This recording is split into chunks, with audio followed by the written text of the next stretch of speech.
Hello friends, welcome to सतत ज्ञान। आशा करता हूं कि आप सभी लोग प्रसन्न होंगे और स्वस्थ होंगे। आज हम लोग एक नया चैप्टर पढ़ेंगे जिसे कहेंगे सर्वनाम। तो आइए फिर शुरू किया जाए। सर्वनाम देखिए, सर्वनाम होता क्या है। हम लोगों ने पिछली कक्षा में पढ़ा था संज्ञा। संज्ञा किसे कहेंगे? किसी व्यक्ति, वस्तु, स्थान या भाव के नाम को संज्ञा कहते हैं। और इन संज्ञा शब्द के स्थान पर जब किसी दूसरे शब्द का प्रयोग किया जाए तो उसे सर्वनाम कहते हैं। अब जैसे कोई एक वाक्य है, उसमें एक बार संज्ञा का प्रयोग किया गया है, तो दूसरी बार जब उसी संज्ञा का प्रयोग करना होगा तो उसके स्थान पर हम लोग सर्वनाम का प्रयोग करते हैं। तो वाक्यों में एक बार संज्ञा का प्रयोग करते हैं एवं उसी संज्ञा की आवश्यकता होने पर बाद में हम उसका प्रयोग नहीं करते हैं, बल्कि उसके स्थान पर सर्वनाम का प्रयोग करते हैं। तो नाम के स्थान पर आने वाले शब्दों को ही सर्वनाम कहा जाता है। जैसे उदाहरण से हम समझते हैं कि सर्वनाम किसे कहते हैं। देखिए, पहले उदाहरण में दिया है कि तृष्णा ने कहा कि मैं मिठाई लूंगी। तो तृष्णा यहाँ पर नाम है किसी लड़की का, तो ये संज्ञा हो गई। मैं जो शब्द प्रयोग किया गया है ये तृष्णा के लिए प्रयोग किया गया है, लेकिन ये संज्ञा है नहीं। तो संज्ञा के स्थान पर मैं प्रयोग किया गया है, यानी कि तृष्णा के स्थान पर प्रयोग किया गया है, इसीलिए ये सर्वनाम है।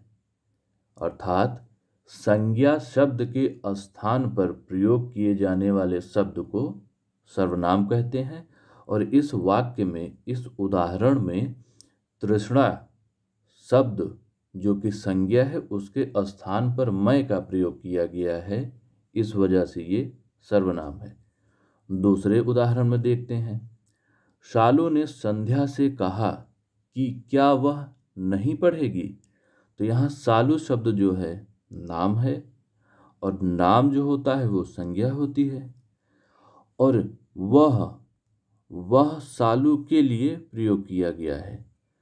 शालू संज्ञा है, तो संज्ञा के स्थान पर वह का प्रयोग किया गया है, इस वजह से ये सर्वनाम होगा। ठीक। सर्वनाम के भेद। तो देखिए, सर्वनाम के कौन कौन से भेद या प्रकार होते हैं। सर्वनाम 6 प्रकार का होता है। पहला पुरुषवाचक सर्वनाम, दूसरा निश्चयवाचक सर्वनाम, तीसरा अनिश्चयवाचक सर्वनाम, चौथा संबंधवाचक सर्वनाम, पांचवा प्रश्नवाचक सर्वनाम और अंतिम निजवाचक सर्वनाम। तो यूपी ट्रिपल एससी बच्चे विशेष तौर से ध्यान दें कि सर्वनाम के भेद, ये परीक्षा में प्रश्न अक्सर पूछा जाता रहता है कि सर्वनाम के कितने भेद होते हैं। तो आपका उत्तर होगा 6। संज्ञा के भेद भी पूछे जाते हैं। अर्थ के अनुसार संज्ञा के भेद होते हैं 5, और व्युत्पत्ति के आधार पर संज्ञा के भेद होते हैं 3। तो ये प्रश्न आप लोग याद करके रखिएगा। आइए अब देखते हैं पुरुषवाचक सर्वनाम। देखिए, पुरुषवाचक सर्वनाम किसे कहेंगे? जो सर्वनाम किसी पुरुष के लिए प्रयोग में आता है उसे पुरुषवाचक सर्वनाम कहते हैं। जैसे मैं, तुम, वह, आप आदि। तो मैं, तुम, वह, आप, ये शब्द जो हैं पुरुषवाचक सर्वनाम हैं। किसी वाक्य में संज्ञा के स्थान पर जब इन शब्दों का प्रयोग किया जाता है तो ये पुरुषवाचक सर्वनाम कहलाते हैं। अब पुरुषवाचक सर्वनाम के भी भेद देख लेते हैं। ये 3 प्रकार के होते हैं। कौन कौन से? उत्तम पुरुष, मध्यम पुरुष और अन्य पुरुष सर्वनाम। उत्तम पुरुष सर्वनाम किसे कहेंगे? बात कहने वाले को उत्तम पुरुष कहते हैं, जो बात कर रहा हो, जैसे मैं, हम।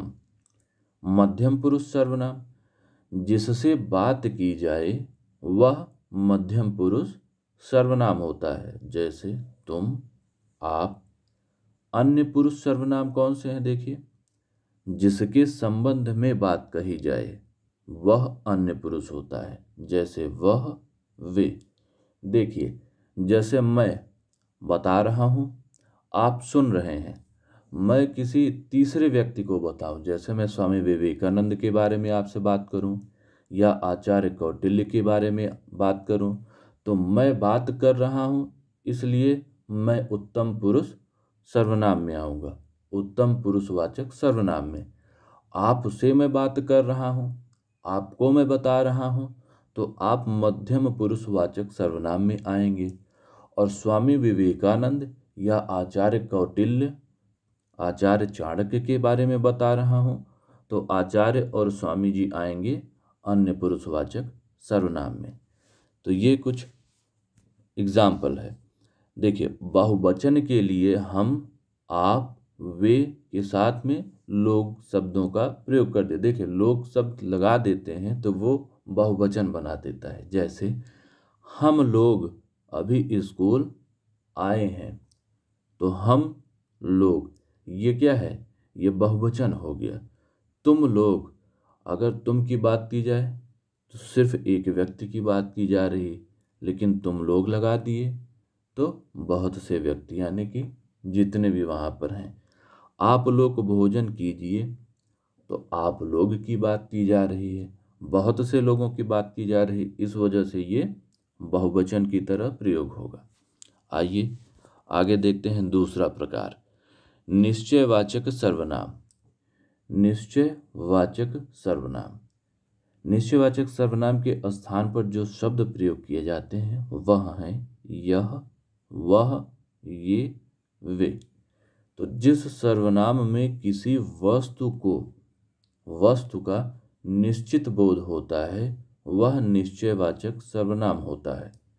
यानी कि स्थिति देखी जाए वस्तु की तो वो निश्चित है, लेकिन या तो वो निकट हो सकती है या तो दूर हो सकती है। अगर निकट है तो निकटवर्ती निश्चयवाचक सर्वनाम हो जाएगा, अगर दूर है तो दूरवर्ती निश्चयवाचक सर्वनाम हो जाएगा। जैसे यह देखिए, यह बता रहा है कि कोई चीज़ पास में है, तो ये निकटवर्ती निश्चयवाचक सर्वनाम है। वह, ऐसा लग रहा है कि कोई चीज़ दूर है, तो वो दूरवर्ती हो जाएगी। ये निकटवर्ती है, वे दूरवर्ती है।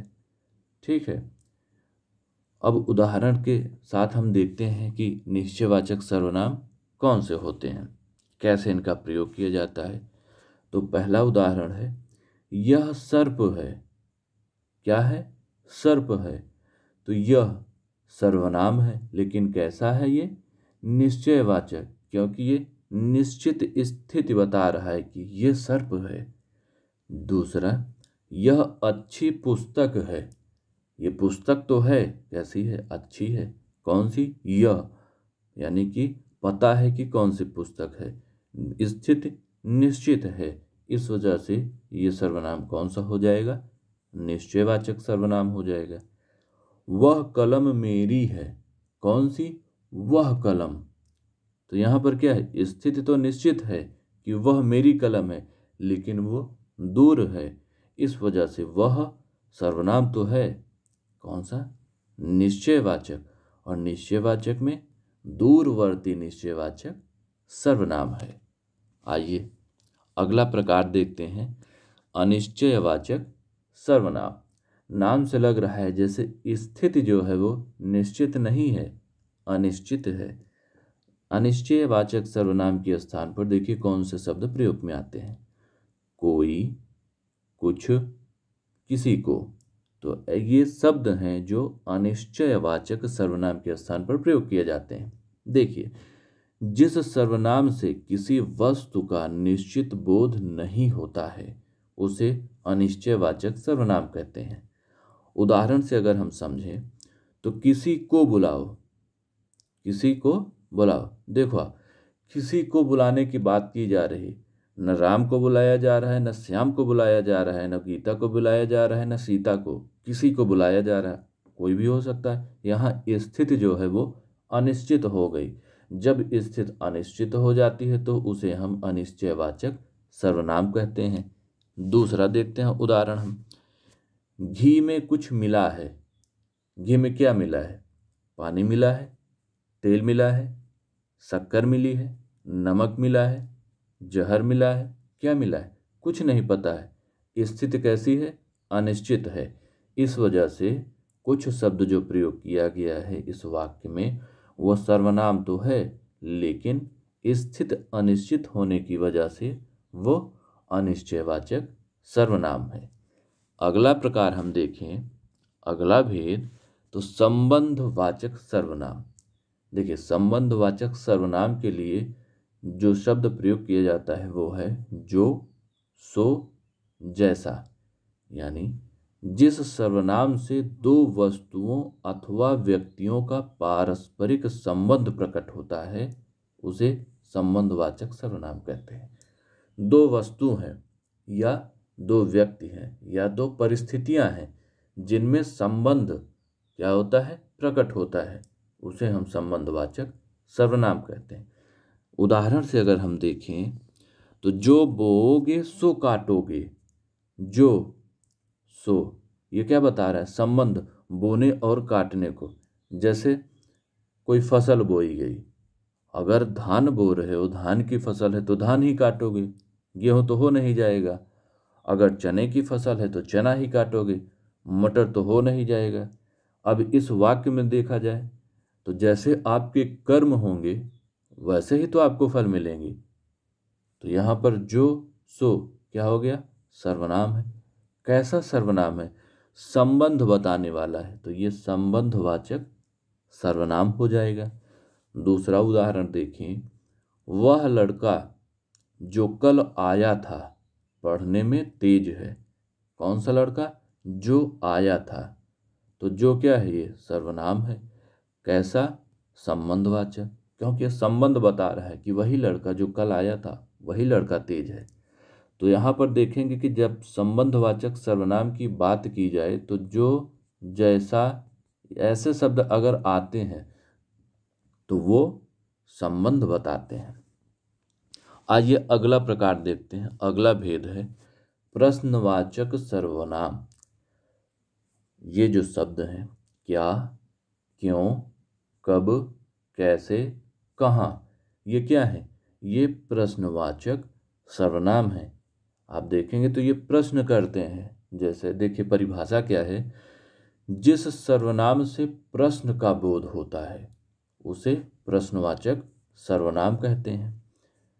उदाहरण से अगर हम समझने का प्रयास करें तो देखेंगे, पहला है, यह कौन है जो मुझे नहीं जानता है।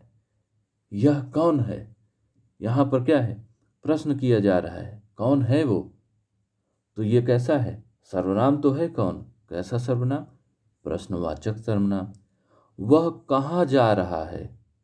यहाँ पर देखिए कहाँ जा रहा है शब्द है, कहाँ, सर्वनाम तो है, कैसा है? प्रश्नवाचक, क्योंकि प्रश्न किया जा रहा है।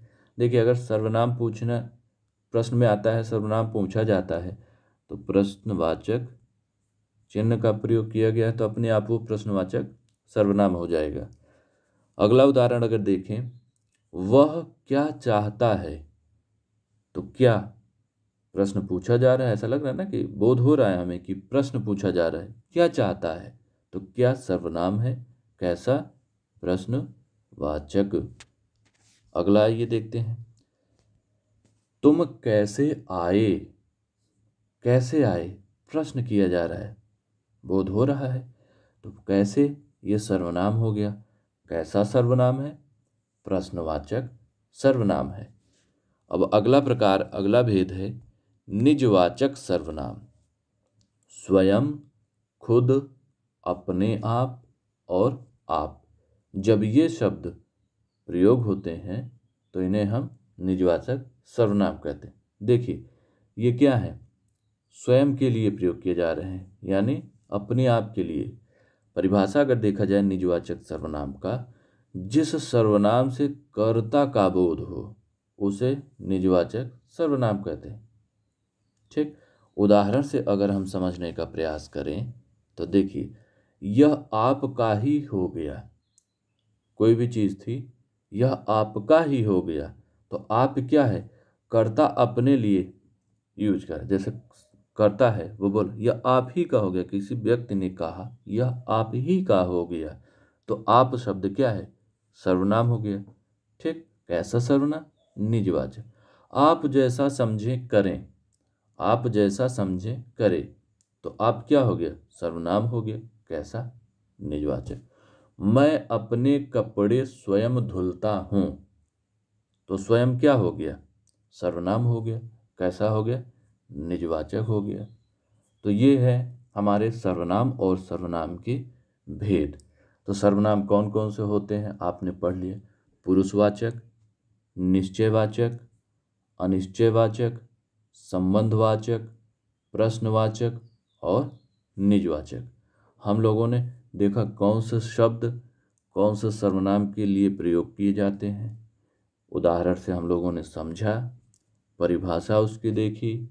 ठीक, और अब अगले क्लास में, अगले वीडियो में हम लोग देखेंगे कुछ प्रश्न जो सर्वनाम पर परीक्षाओं में पूछे गए हैं। तो मिलते हैं अगले वीडियो में, तब तक के लिए आपका दिन शुभ हो।